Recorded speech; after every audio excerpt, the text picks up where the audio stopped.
In the sport of basketball, points are used to keep track of the score in a game. Points can be added to the score by making field goals worth 2 points, 3-pointers worth 3 points, or even free throws worth 1 point. We all know this. We also know that the team that records the most points at the end of the game is declared the game's winner. And if the game is still tied in the end, then of course we head into overtime in order to determine the winner. Nowadays, all these factors lead to teams having the chance to battle it out in high-scoring games. But back when the NBA was founded in 1946, teams only averaged around 80 points per game. Before the introduction of the shot clock, teams often ran out of the clock by passing the ball more frequently after they had a lead in a game. If one team chose to stall, the other team, especially if behind, would often commit fouls to regain possession. This resulted in very low-scoring games with many fouls. However, starting in the 1954 season, the NBA applied a 24-second shot clock. If the offensive team fails to take a shot with the ball within the given time, they would lose possession. This new rule resulted in much higher scoring games, and for the teams playing during this era of new rules and regulations, all of their games seem to be high scoring ones. Today we take a look at some of the highest scoring games in the NBA that have happened during the shot clock era. Welcome to NBA Insider.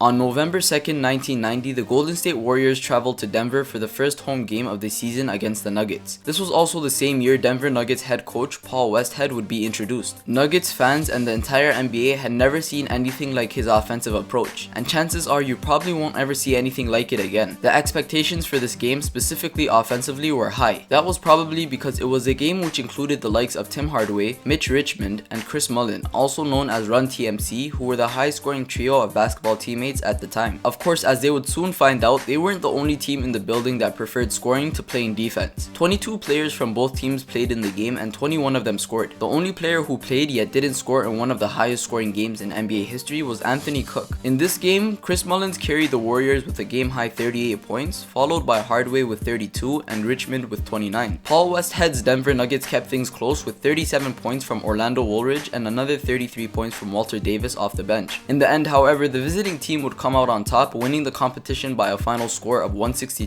to 158. It was the highest non-overtime game in the history of the NBA, where the Denver Nuggets and the Golden State Warriors scored a total of 320 points. Clearly, this matchup was a preview of things to come, as the Warriors and Nuggets proved to be the two highest scoring teams that season. Denver averaged a league best 119.9 points per game in the 1990 season, including 107 points in a single half to the Phoenix Suns, which remains an NBA record. It was their infamous run and gun style that used up to 10 players as part of a regular rotation that allowed for them to complete these records. Golden State, on the other hand, led by Don Nelson, was not to be messed with as well. Although the team didn't play much defense, the Warriors finished second to the Nuggets that season in points per game at 116.6. What happened that night was potentially one of the most entertaining games in NBA history.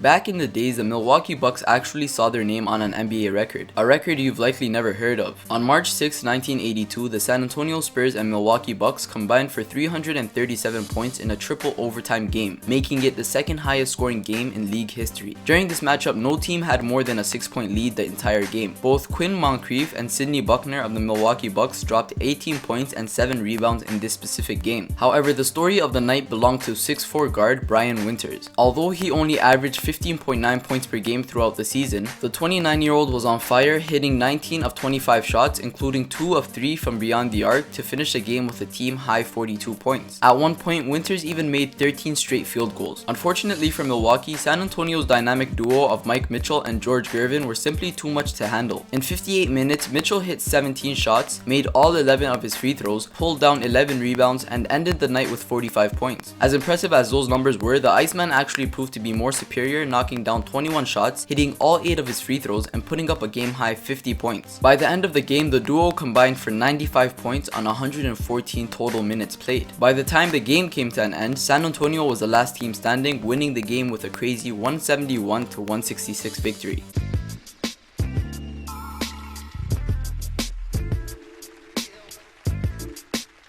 When it comes to discussions of unbreakable NBA records, the combined 370 points scored in the Pistons' 186-184 triple overtime win over the Denver Nuggets on December 13, 1983 has to be pretty high on this list. Especially when considering that the average NBA game today scores about half that many points, this record probably won't be touched anytime soon. Just like the previous game, the matchup between the Detroit Pistons and the Denver Nuggets needed 3 overtimes to decide a winner. Despite playing on their home floor, a 51-point performance from Kiki Vandeweghe, and an NBA record of 4 players that scored over 40 points in this game, the Nuggets didn't have enough in them to overcome the Pistons. Behind 35 points from Kelly Chaipaka, 41 points from John Long, and a team-high 47 points from Hall of Famer Isaiah Thomas, Detroit won the battle of the two teams who decided that playing defense was not entirely necessary. In the first half of the game, there was nothing to indicate that history was being made. Although by halftime the score was tied at 74, it wasn't shocking when you consider that the Nuggets and their opponents scored 140 or more points in a game 14 times the previous season. The Pistons led by 5 at the end of 3 quarters but trailed 145-142 with seconds remaining. Bill Laimbeer was fouled, and after making the first free throw, he intentionally missed the second. Isaiah Thomas tipped in the rebound, sending the game into overtime. Entering the first overtime, nothing crazy appeared to be happening. The 290 points the team scored in the first 4 quarters were 26 points off the NBA record at the time. As soon as the second overtime started, Kelly took over, scoring all 12 Piston points. The game lasted so long, players were wondering if they would be able to find a place to eat after the game, considering it was getting fairly late. However, the Nuggets kept the Pistons hungry, forcing a third overtime tied at 171. Detroit finally took the lead, ending the game 186-184. The late comeback was completed by Isaiah Thomas, who connected on the Pistons' only 3-pointer of the night. Of Detroit's league record 186 points, only 3 of them came from beyond the arc. In the end, a total of 12 players scored in double figures. The teams both combined to shoot a remarkable 56.6% from the field and a league record 142 field goals. So can any of these records be broken? Maybe, but it certainly won't happen anytime soon. It might happen in our lifetime, but it will take a perfect offensive-minded team and a lot of overtime if it ever does. As always, if you enjoyed this video and would like to see more content, make sure to leave a like and subscribe. If I made any mistakes or missed anything that you felt should have been included, let me know. Also, if you have any recommendations for future videos such as interesting stories or topics like this, please feel free to leave them in the comment section down below. As always, thanks for watching